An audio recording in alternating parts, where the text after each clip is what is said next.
Hello and welcome to Two Wizards and a Mic, where two really old people that are falling apart talk about D&D because we've played the game for a long time and we enjoy it and we want it to continue being fun. So there you go. I am Shane, and to my left or right, I am Andrew. and of course this podcast is brought to you by Cawood Publishing, worldofmere.com. There you go.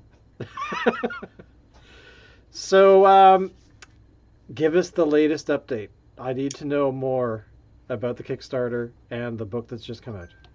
All right. Well, yes, our newest book, Monsters of Feyland 2, is available in PDF form. The final printed version is arriving anytime because it's in the mail here. Once that Nice. happens, I can start sending them out to Kickstarter backers and then release it publicly. So it's this book here over my right shoulder, the fifth book in our monster series. And we're going to then announce the new Kickstarter for book number 6 any day. We're just waiting to finalize something on the new cover. And Very it will good. be quite different than the last book. The last book is lots of fairy tale and lots of fey creatures, and the new book is going to go in a completely different direction.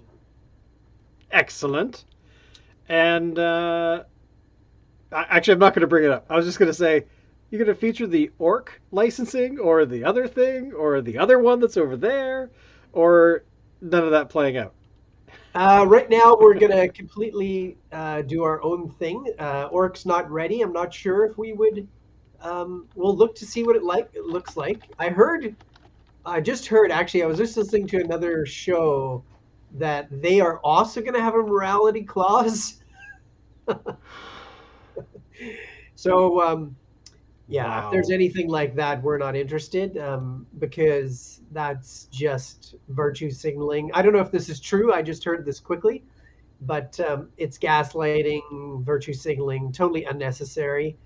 Um, so the newest update, as far as all the licensing, is that there's no update from the powers that be, and that people are doing a survey about what they would like. It's still pretty much chaos. Like there's some bigger third-party companies who are just going ahead with 5e stuff for the rest of this year, regardless.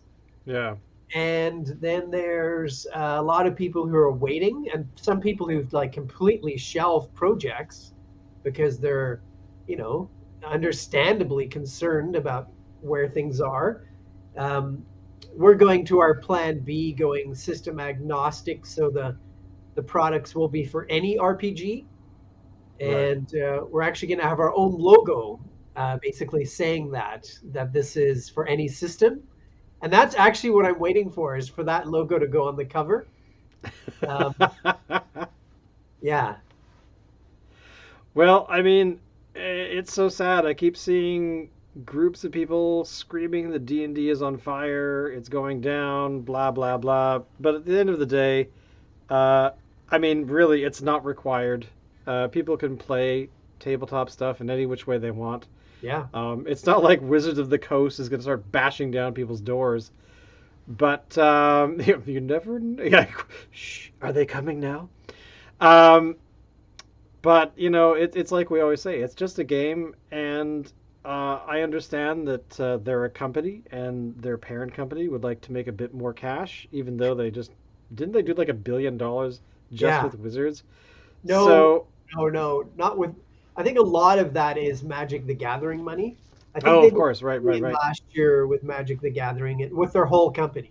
And Wizards is something like 150 or 200 million, which is still crazy money. Still, it's a lot. But I don't think. But the thing is, I don't quite understand. I mean, I do understand where it's coming from, but I don't think they quite understand that you cannot tell people how to be, and morality clauses will be ignored.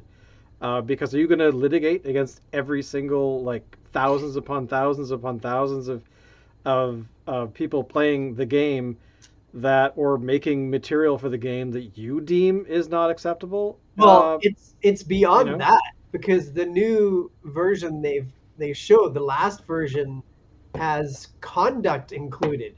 So that means the conduct of anybody involved in any publication is also under scrutiny, and it's to their sole discretion. You know, tyranny looks kind of fun, I guess, for them. I don't understand. I mean, the thing is, it doesn't matter what they do. If they put in clauses like that, 99% of the people that actually make stuff for D&D are going to walk. And, because who are they to tell people how to be? And what kind of creativity they can. I mean, I might not like 1,000 different books because I think the content might suck, but it doesn't mean they can't make them, and they'll either make them without any consideration for what Wizards is doing, and and suddenly Wizards, I think, will find themselves like, well, we can't just sue one person; we have to sue everybody. So I don't think I think any lawyer would be like, well, I like to make money, but this is going to be a 20-year battle, and who cares? At the end of the day, it's none of our business. But anyway, enough of that stuff. Yes. It's so sad because the topic today is are monsters smart? And I'll go ahead. I have my own thoughts, but let's All right. hear yours. So yeah, there is a kind of modern interpretation. It's not just for RPGs. It also has to do with gaming in general sometimes, where there's an overthinking in my from my perspective about the game, about making it more challenging. Now, for sure, it's more interesting, and you want the game to be more challenging. But there's been some books in the last couple of years that have come out to say that there's more to the monsters, and that the game would be better, and it would be helpful to know about more complex tactics, especially that they would use. So the basic question is, are they smart? This is what we're asking today. And my answer is no, no, they're not. Well, and I agree. Hold on. There is a basic reason for this. Okay. Most of the monsters in the game are not smart. And that is how the game is designed. Because if there were a lot of smart monsters, if the monsters really knew what they were doing, the majority of them, it would not be a good game because your players wouldn't last long. I saw an interview with Todd Howard recently, the person who was the lead on developing Skyrim and a lot of other games. And he was talking about AI, the AI in these games, how they have to keep dumbing it down all the time. Because guess what happens if the AI is, I mean, even if it's, a bit high or not even close to as powerful as they could go, the players get wiped out. The characters get wiped out immediately. So they basically make a game so it seems like it's challenging.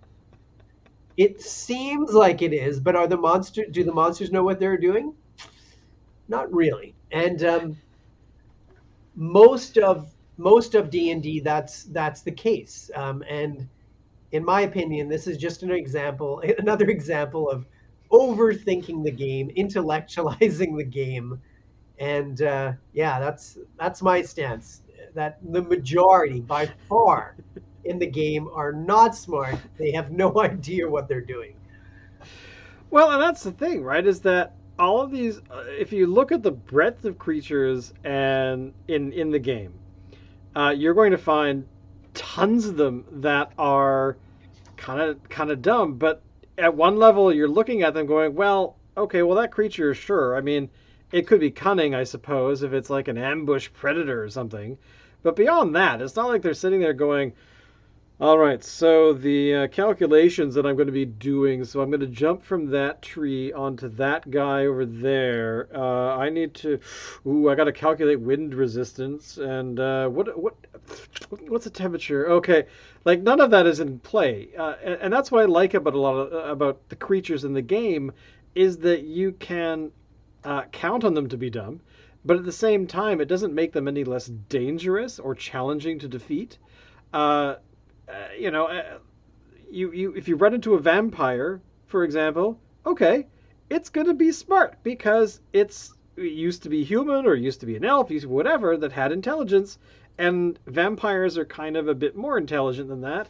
Um, but going up against, say, I don't know, say like a lizard man or a any kind of sort of creature that is following kind of. I'm trying to like they're followers or they're more like hive mind stuff where they might have an intelligent leader, but the rest of them are kind of like we're just doing the thing. We're just gonna do the stuff. And it doesn't mean that they're just dumb walking. They're not dumb walking around just drooling out of the side of their mouth. They're doing what they are designed to do. I am this. I do these things during the day. Then some guys come and they show up and they try and stab me, and then I'm like, well, I'm not going to be happy with that, so I'm going to fight back. So yeah, I mean, and also the other part too is that a lot of creature encounters that you have are being controlled by a higher intelligence of some kind. So you have like skeletons rising out of the ground because I don't know, a lich is like, I'm gonna bring them out of the ground and they'll be my minions and they will kill whoever comes here. That kind of stuff. So creatures generally, I mean, I like the Skyrim thing. I mean, the fact is, if the creatures are a little bit dumber, then we have a chance to actually live and complete the quest. Because who wants to play Skyrim where you die every 5 minutes? Exactly. And the same thing with D&D. Who wants to play D&D where your character dies every session? Or because that's what would happen if the majority of the monsters were smart. And is this a bad thing? No. The game is designed like this. You have your character levels up. So PCs in D&D are not that tough until maybe 5th to 10th level. You get to start to be a little more, more powerful. The monsters with CR levels of 5 or lower are not that tough overall, and most of them are not that smart. And the other thing is most D&D groups they've found by studies stop at around level 12. There's very few that go to higher levels, which is Right. fun, and we do it sometimes. But most groups are actually playing 1st to 12th maximum. So most games actually involve low-level to mid-level player characters with low to mid-level monsters. And you just look at common monsters, right? You look Yeah. at orcs, okay? Not intelligent. Bugbears, not intelligent. Bullywugs, not intelligent. Lizardmen, not intelligent. Minotaurs, not intelligent. Ogres, not intelligent. Most giants, not intelligent.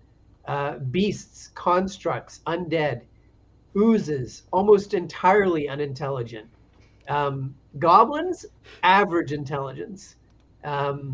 Hobgoblins, average.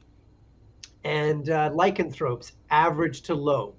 So right there, that I've just described, like that's like 60 to 70% of the monsters, like in Oh yeah. general, the common kind of creatures that you would run into.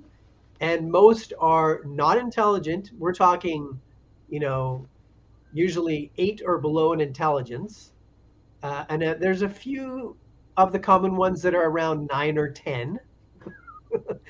And so there's actually very few intelligent monsters, unless you get into NPCs. Then you can have some more of those, again at higher levels mostly.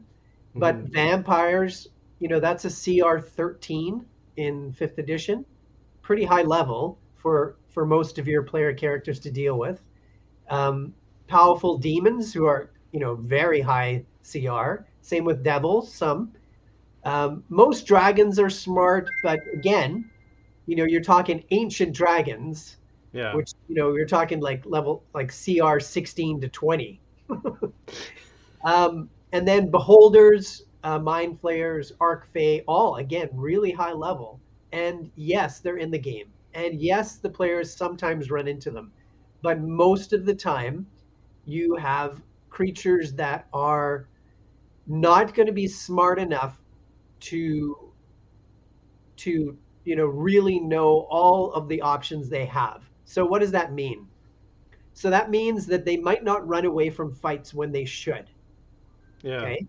Um, Sometimes it's going to be a very primal thing, and if maybe there's 20 goblins and That's the word I was looking for a earlier. dozen of them have been immediately slaughtered, and it is good to know the monster's motivations. Now that's a separate thing.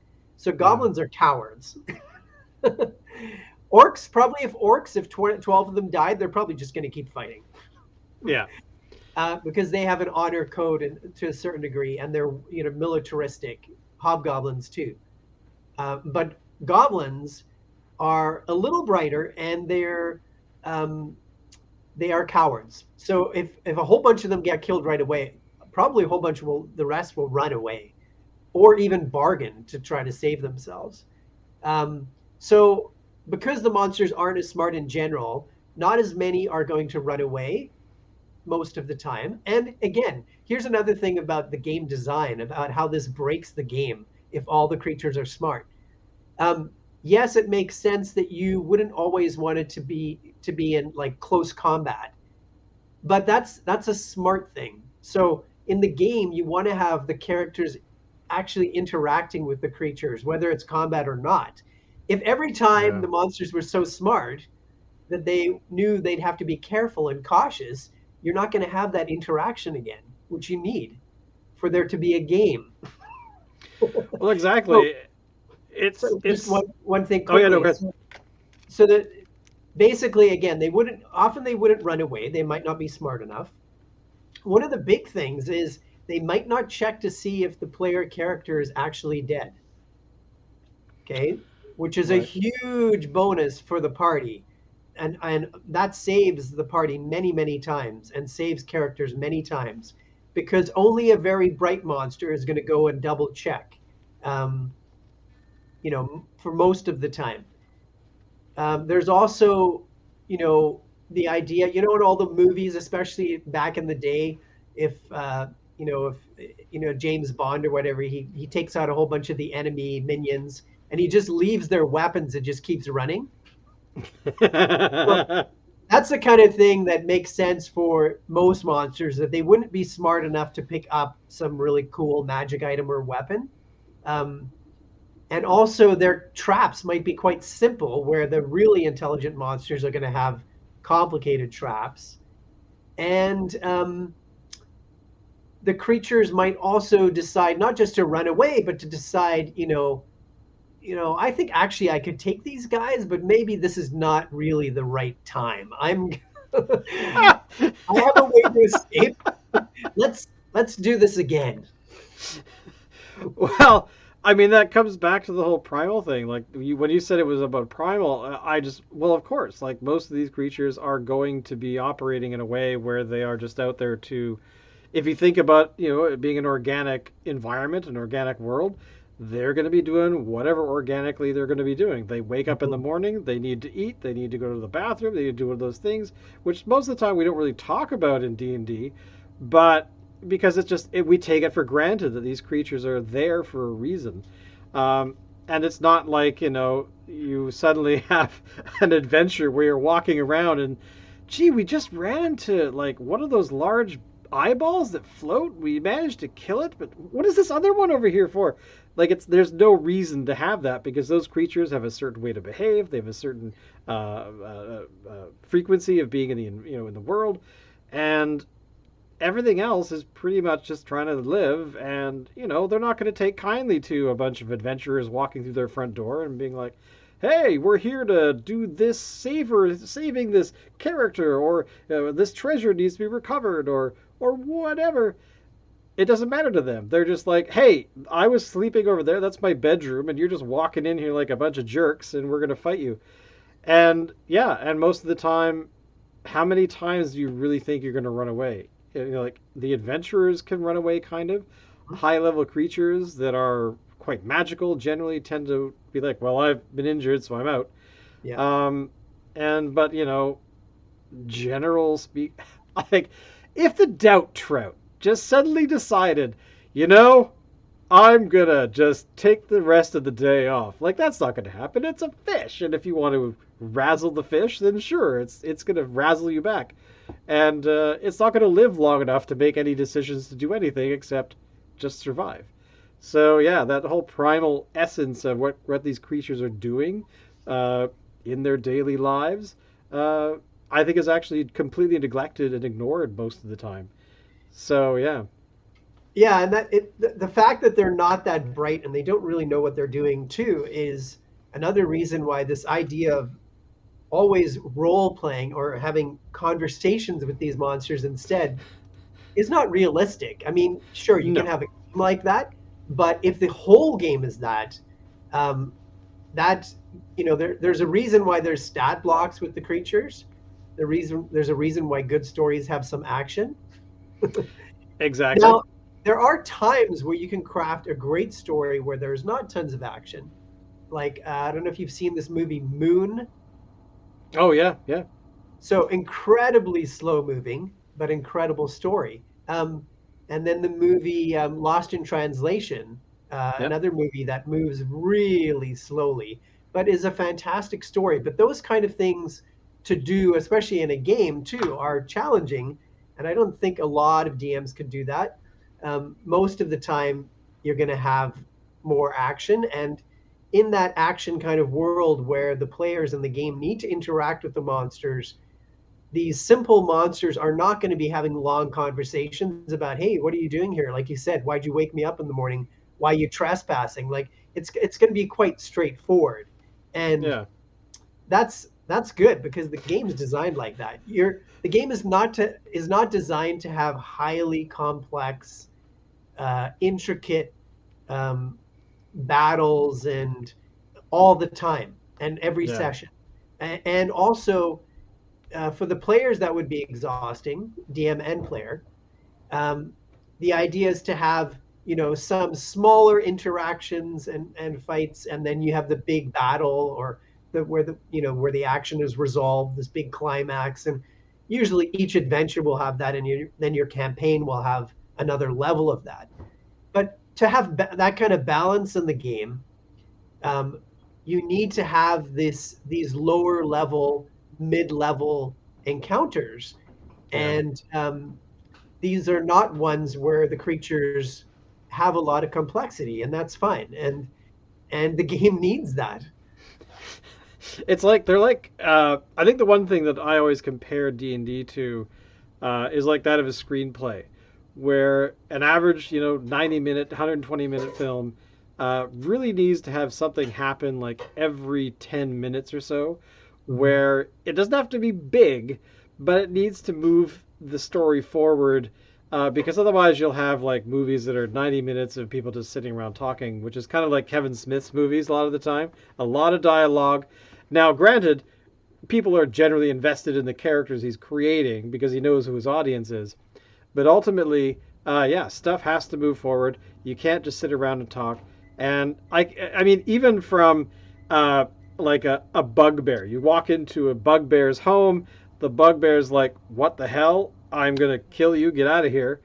But the same thing will happen with a vampire. Dudes, why are you here? This is my lair, and now you're gonna die.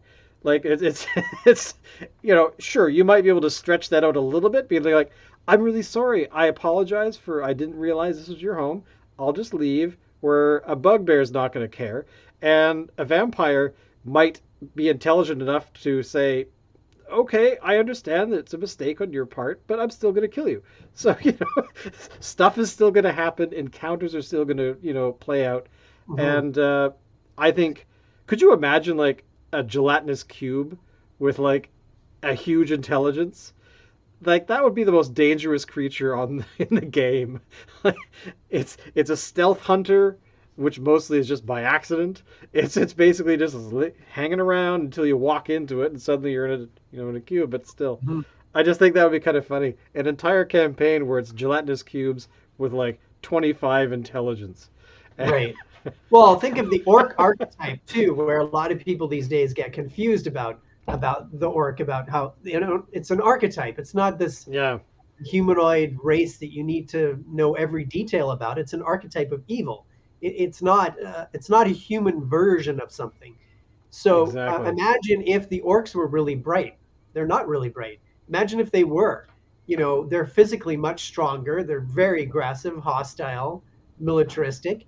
They would take out the elves and the dwarves and man, like, but that's one of the reasons that, in Tolkien's, world, that the men, man and the elves end up winning, a few different times, is because of their intelligence and some Yeah. other qualities.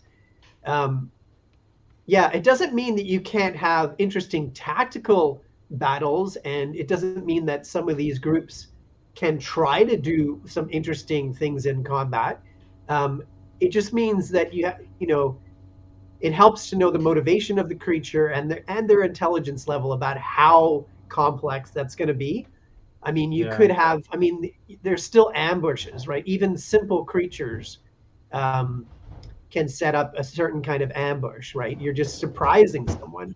Um, and then, if you have ranged weapons with with orcs or goblins or some other evil humanoid group, that's going to add another challenge, right? You could have archers hiding. You could have an area where you come into and then they sort of come out, and they have advantage of um, looking down on you. Right. Um, they've got a height advantage, or they've outnumbered you. There's lots of ways to make it still interesting with those creatures that maybe are not the brightest.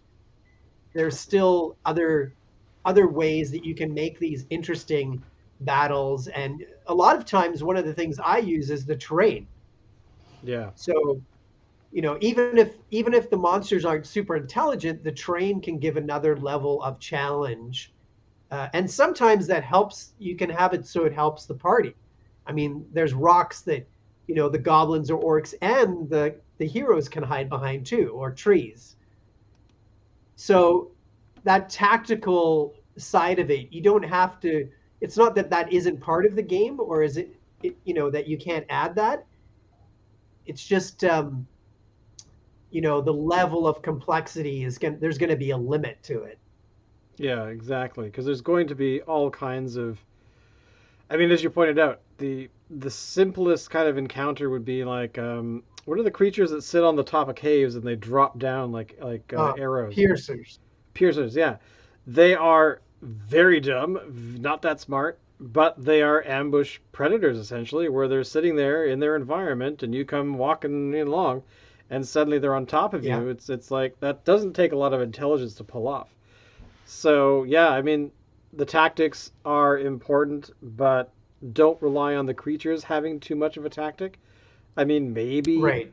a ancient dragon who's been around the block a few times, might Mhm. say, "Hey, yeah, let's have a conversation because the more you talk, the more I'm going to eat you." So, or something. Yeah. But yeah, I mean, that's Yeah, such a rare encounter. exactly. And yes, you can have those more complicated encounters, especially as the player characters get more powerful. But, one of the ways that you make things tactically interesting and interesting for the players is, like I said, using the terrain, but also it's the combination of creatures that you're putting in a dungeon or a cave or wherever. So that combination can be tactically challenging. And it doesn't necessarily mean that the individual monsters are smart. So, like you said, walking through a cavern and all of a sudden piercers are dropping on you. What if that happens as goblins are attacking you, right? And then right after that, maybe there's some pit traps that are there, and you try to flee the goblins and the piercers, and your characters fall into pit traps. And then in the pit traps, what if there's giant centipedes? So Hmm. none of those creatures are very bright. Goblins being average, and piercers, not smart, and giant centipedes not smart. Um, but you're still giving a tactically challenging environment and an interesting game, but the creatures, none of them really know what they're doing, like in the big sense of things, and the goblins to a certain degree. But it still can be a fun game. There's still an unlimited amount of things you could do. So Exactly. And it's ultimately just a game, and I like the passion with the whole OGL thing. I love the fact that people are are showing that they care about what's going on and Hmm. that they feel that they're being taken advantage of by a larger company. Um, but that to me is not the most important piece. It's the fact that people care about a game like this. And sometimes you just kind of wish, instead of talking about them, why don't we talk about this kind of stuff? Like tactics for creatures, like understand what a creature is really about. It's not just this thing that's like a bullet sponge or an arrow sponge. It's there to hang out in its environment, and if you run across it, great. Then, generally speaking, you are going to. But whether it's a large rat to a very large spider or a wizard, a lich, a whatever, dragon, a god. I mean, we run into angels periodically. Like, they're very powerful creatures. They're quite smart. So, but don't count on it all the time. And I think that the passion of what's been going on is reinvigorating me to hopefully have conversations like this more often. Because if we don't, then it becomes a video game, with the exception of Skyrim and those kinds of games. But the rest of the time, it just becomes like a bullet sponge first person shooter, and that's not what tabletop gaming is about. And it's Yeah. about playing with a bunch of people, having cool things like Monsters of Feyland, The Well of Dreams, uh, being created by somebody who enjoys, loves the game, wants to add stuff into it, and that's the pinnacle of what I think a lot of people should do. Yeah, Skyrim, it's a great game, but it's D&D, but it's only like, 1,000th of the game that D&D is, because you have an unlimited possibility, there sitting there, because unlimited possibilities, because, the game master, the dungeon master can create whatever they want. The players can choose, depending on how much of a sandbox game you have. The players can choose what they want to do, and Yeah, tabletop is a whole other level. It's just yeah, not even close in comparison. I think I would prefer to play tabletop, before anything else, for sure. The only difference I is now that agree. I'm older, I don't have energy to do it all the time. Um, I think when we were kids, if we could, we would have played every day. I probably played 2 or 3 times a week back then Yeah, in the back then I definitely did. 70s and 80s. I mean, now we're just taking to that point where it's like you have to have a big, comfortable chair, a massage machine quietly just rumbling away into your back, uh, you know, Advil nearby, some sort of, just that's how the game is now. And I'm okay with that because, it's all about what's going on up in here and what you can actually express. So, and, but yeah. So basically, at the end of all of this, monsters are as intelligent as they need to be. They are there to make the world filled with stuff that's going to be cool.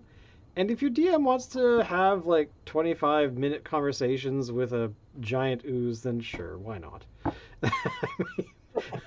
Maybe the players will like it. I don't know if I would. It would be fascinating if the conversation was really stimulating, but with a few little burps and bubbles, what else could come out of a ooze, really, when you think about it? Yeah, it does really help to know the motivations of these creatures, and it Yes, does help to know how bright they are, and how strong they are, and how quick they are.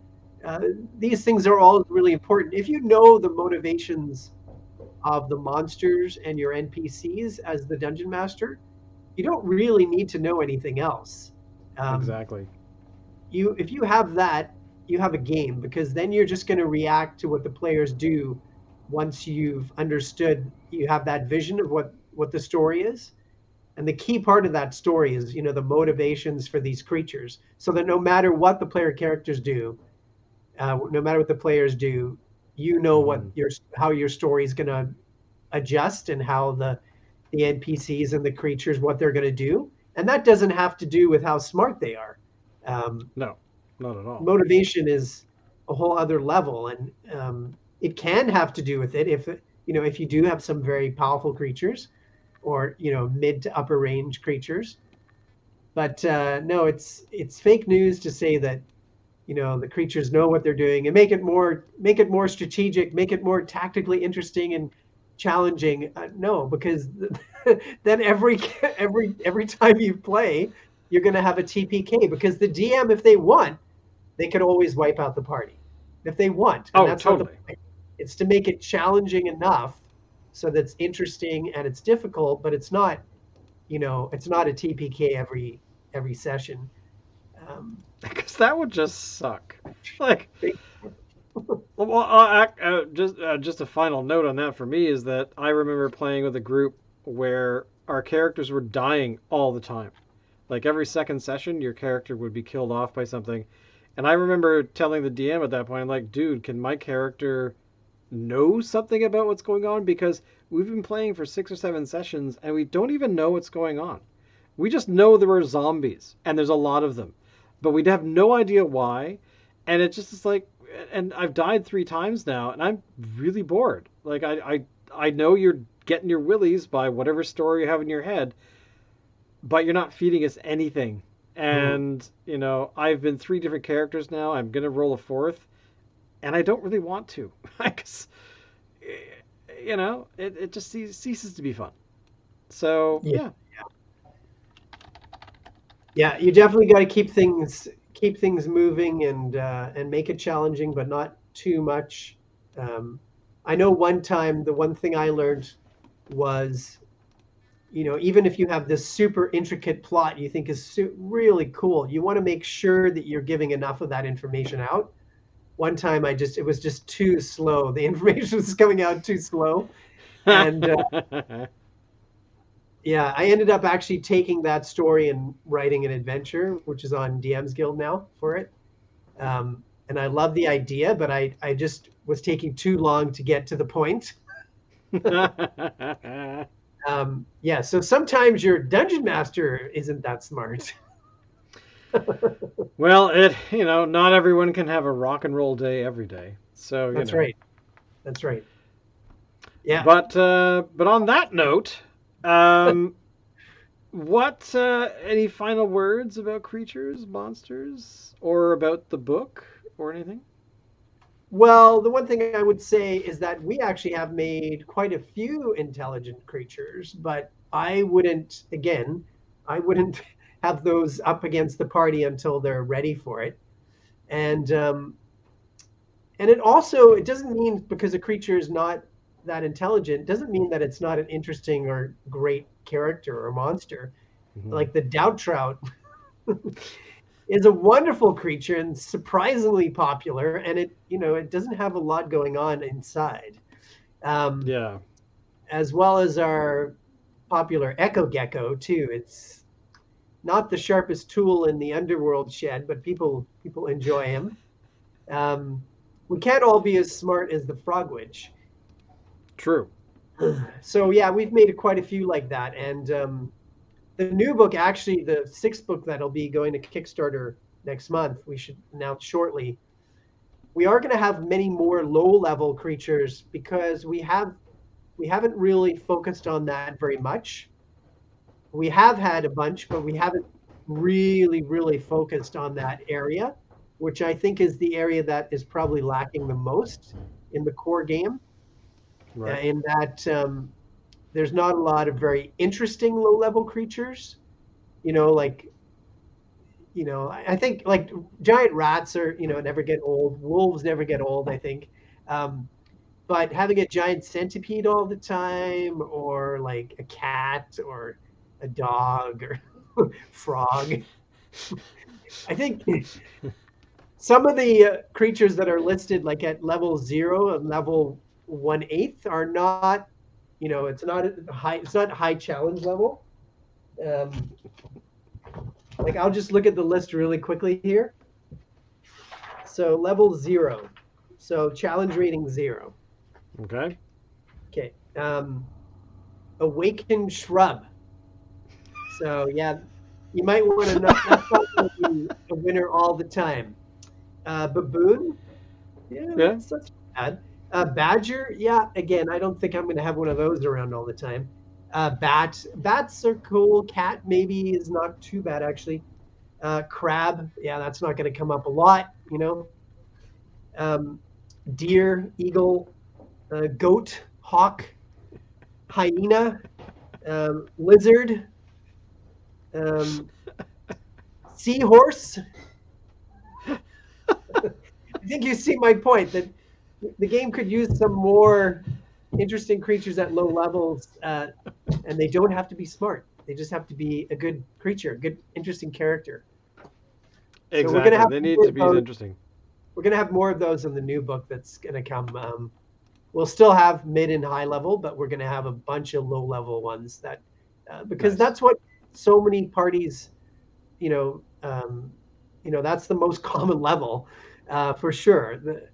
As I said, the highest level most groups get to 12, but probably the average is much lower. It's probably like level 1 to level 6 or a level 8 or something. And Right. yeah, because a lot of groups don't play that much, especially as compared to back in the early days when it was a bunch of kids like we were talking about playing all the time. Well, I remember so many times reading in the past, 5 or 6 years, of people like, oh yeah, we've been playing for 35 years and the same characters, and I'm like, wow, wow, that is dedication. I mean, Yeah, I still have character sheets from characters I had when I was very, very young when I first started playing, but they've had their time. I have all these great memories of playing the game as a kid, and those characters live in those memories. But I'm not going to like drag them out of the dirt and say, okay, we're going on another adventure because I've already had 30,000 other characters that were just as exciting. So yeah, yeah, don't be nostalgic about characters, and I think that actually is important to know if you've played like Skyrim or those kinds of games, the character, you die, you go back to your previous save or whatever. Um, but there's also modes of games where if the character dies, that's it, you're done. But you have to kind of have that in D&D as well, where you don't have to have like hardcore mode, but you have to have this understanding that that character could die. This is a dangerous world. Or this world can be dangerous. You're going to happen to go out that door, and you're going to seek out that danger for whatever reward is at the other end.